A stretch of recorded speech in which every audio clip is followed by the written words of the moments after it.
always tracking, always alerting.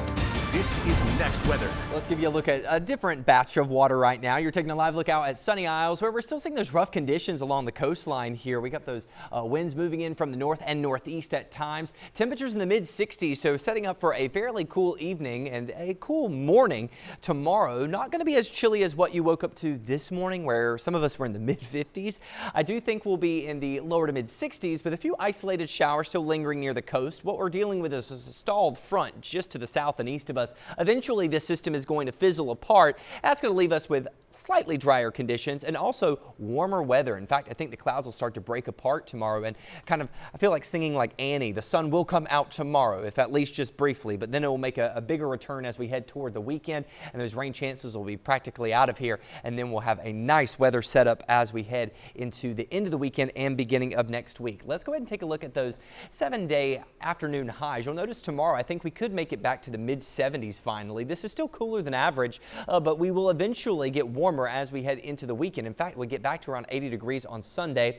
If you're curious when we're going to have to break out the umbrella again, there are some isolated shower chances on Thursday and Friday, but I think the next best rain chance is actually going to be the middle of next week, where we'll be tracking another system that could help to bring us some much needed rain to South Florida. And just as a reminder, we will get a new look at the drought monitor tomorrow morning. When that gets released, we'll have the latest for you here on CBS News Miami. Tomorrow we do have a 10 to 20% chance for some isolated showers, maybe some showers later in the evening for tomorrow, but I think for the most part throughout the day will be pretty nice as temperatures climb to the mid 70s. Here's a look at the next weather rain tracker for tonight. You see those showers fairly lightly scattered by tomorrow morning. Most of that activity sitting closer to the Keys.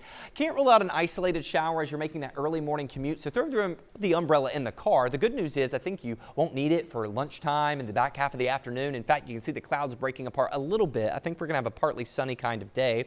Another batch of isolated showers will move into Broward and Miami-Dade by Thursday night, taper off overnight, and then we'll see some slight coastal showers possible on Friday afternoon, and then things start to get drier for us. Now, despite this much needed rain we've seen the past several days, we are still trending drier than average since November of last year, which is the kickoff of dry season for Miami, Fort Lauderdale, and Key West. So we desperately still need some more rain.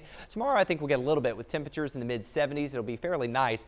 Concerns at the coast continue, though, with a high rip current risk and also small craft advisories for the Atlantic waters and the Florida Keys. As we take a look at your 7-day forecast, you'll notice the weekend is looking absolutely gorgeous with warm weather continuing into next week.